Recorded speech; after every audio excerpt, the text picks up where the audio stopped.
जेठानी के बच्चे पर जुल्म। शिवांगी बिस्तर पर लेटी हुई दर्द से करा रही होती है। वहीं दूसरी तरफ अपनी देवरानी का हाथ पकड़ती है और उससे कहती है, देखो करिश्मा, मुझे लगता है कि मेरे पास ज्यादा वक्त नहीं है और मैं भगवान के पास जा रही हूँ। जैसे तुम्हारी बेटी करुणा है, वैसे ही मेरा बेटा रंजीत है। वो भी बहुत छोटा है। अगर मुझे कुछ हो जाता है तो मेरे बाद उसकी माँ तुम ही हो। दीदी, आप ऐसी बातें क्यों कर रही हो? आपको कुछ नहीं होगा और आप कहीं नहीं जा रही हो। आप हमेशा हमारे साथ रहोगी। तभी रंजीत रोने लगता है और अपनी माँ से कहता है, आपको क्या हो रहा है माँ? माँ, सब कुछ ठीक हो जाएगा, चिंता मत करो, हौसला रखो माँ। शिवांगी रंजीत का हाथ पकड़कर अपनी देवरानी करिश्मा के हाथ में रख देती है और कहती है, बहन, आज से मेरा बेटा रंजीत मेरा नहीं बल्कि तुम्हारा है। मेरे बेटे का हमेशा ख्याल रखना।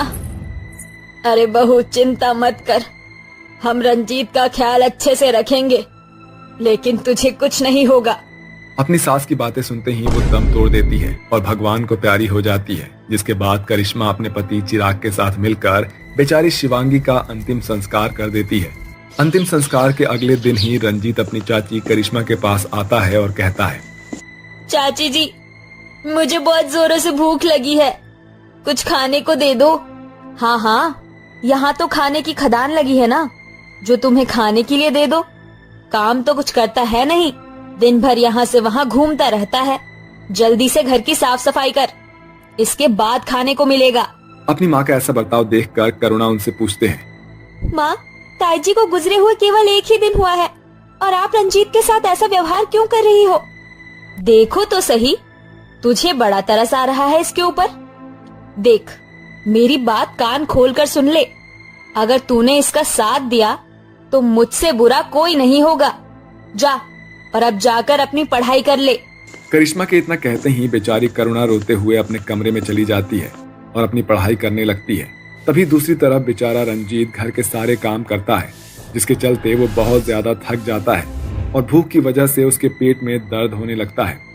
चाची जी, मैंने घर के सारे काम कर लिए, अब मुझे बहुत जोरों से भूख लगी है, कुछ खाने को दे दो।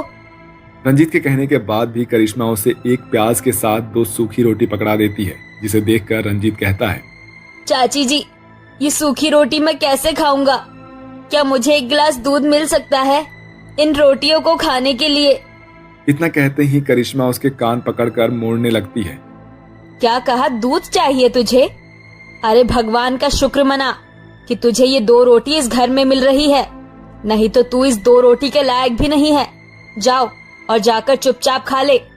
तेरे बाप ने इस घर में दूध की खाता नहीं खोल रखी है तेरे लिए। ये सब सुनकर रंजीत रोने लगता है और अपनी माँ को याद करता है। बेचारा अपने कमरे में बैठकर सूखी रोटी खाने लगता है। माँ, आप कहाँ चली गई?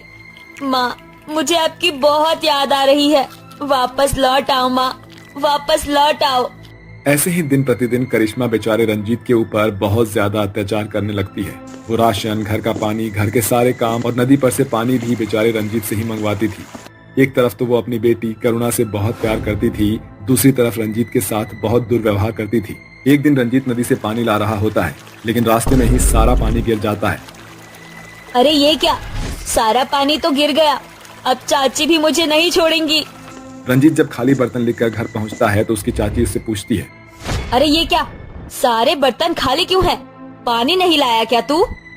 दरअसल चाची जी, मैं पानी तो लेकर आ रहा था, लेकिन रास्ते में अचानक से मेरा पैर मुड़ गया और मैं अचानक से गिर गया, जिसके चलते सारा पानी बिखर गया।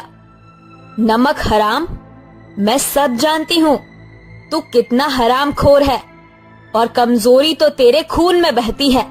तेरी माँ भी बीमारी का बहाना लेकर बिस्तर में पड़ी रहती थी ताकि उसे कोई काम न करना पड़े, और अब तू भी अपनी माँ के पैतरों पर चल रहा है। आज मैं तुझे सबक सिखाकर ही रहूंगी। इतना कहकर करिश्मा उसे एक पेड़ से बांध देती है, जिसके बाद बेचारा रंजीत धूप में खड़ा खड़ा तड़पने लगता है। आज अगर मेरी माँ जिंदा होती तो मेरे साथ ऐसा सलूक कभी नहीं होता। माँ, मुझे आपकी बहुत याद आ रही है। रंजीत ऐसा कहकर अपनी माँ को याद करने लगता है। तभी वहाँ करुणा खाना लेकर आती है और रंजीत को अपने हाथों से खाना खिलाने लगती है। भैया जल्दी जल्दी खाना खा लो, माँ ने मुझे देख लिया तो तुम्हारी तरह मुझे भी यहाँ बांध देगी। करुणा उसे खाना खिला ही रही होती है कि तभी करिश्मा ये देख लेती है और गुस्से से आग बबूला हो जाती है। अच्छा, तो तेरी ये हिम्मत कि तूने मेरी बेटी को भी अपनी बातों में फंसा लिया। तेरी माँ भी ऐसी थी और तू भी ऐसा ही है। अब तू मुझसे नहीं बचेगा। जा करुणा, अपने कमरे में चली जा। आज उसकी खाल ना उधेड़ दी तो मेरा नाम भी करिश्मा देवी नहीं।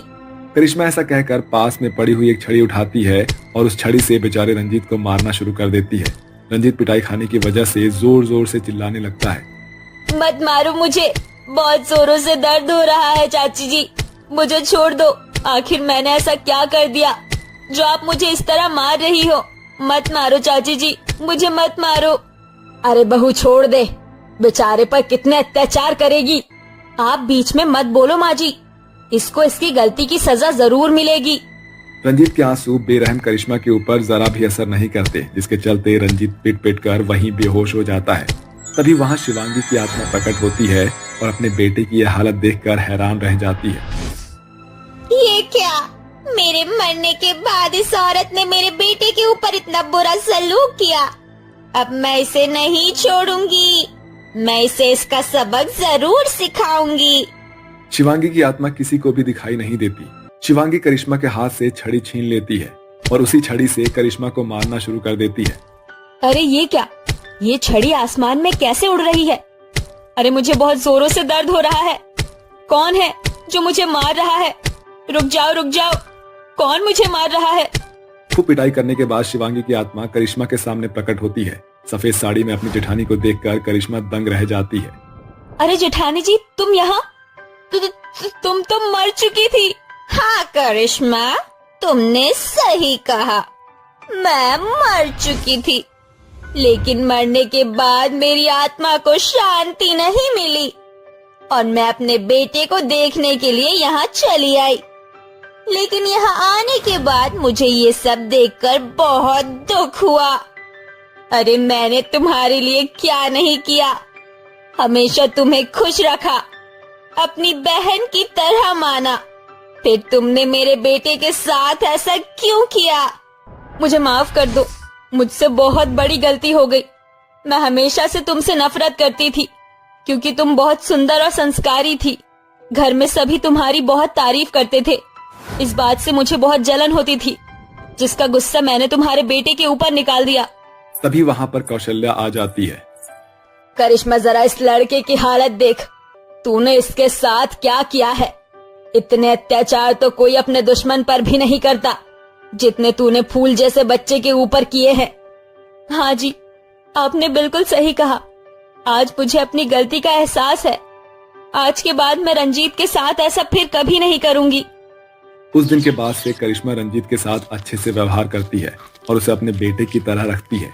अब रंजीत स्कूल भी जाने लगता है और घर के सारे काम करिश्मा अपने आप करती है। अब करिश्मा रंजीत और अपनी बेटी करुणा के साथ खुशी खुशी रहने लगती है।